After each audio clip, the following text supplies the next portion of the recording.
Another weird week, a few bad men edition. It started with America losing an icon and ended with the president losing his grip. While the nation mourned Rob Reiner, who thought that the president was unfit as a leader and a human, the president weirdly eulogized him by writing a post that proved him correct. It was a week full of distractions, from a Vanity Fair article where the White House chief of staff said men in their 50s gallivanting with underage girls were just young playboys, to the deputy FBI director quitting days before the forced release of those young Playboy files. We saw Caroline's lips and collectively thought, we'll not have what she's having.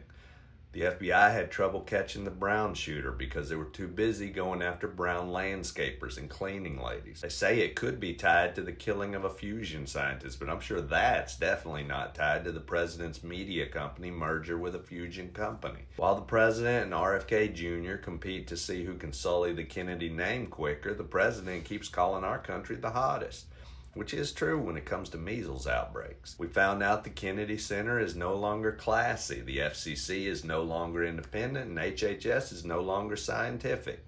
And let's face it, America, if a dude's calling you hot that much, he's definitely trying to screw you. They blockaded Venezuelan boats, refused to release bombing videos, and labeled fentanyl a weapon of mass destruction, because they can't even start a war without stealing someone else's excuse. A bunch of folks with government health care went home early to prevent the government from helping us with our health care, or to get away from those Playboy files.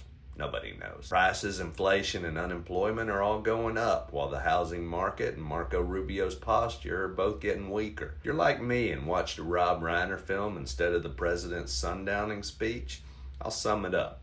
He can't handle the truth. A man who spent 4 years telling us Biden wasn't the president is suddenly trying to convince us that he definitely now is. In rescuing the economy from the brink of success, he's bringing down prices, except the ones at the grocery store.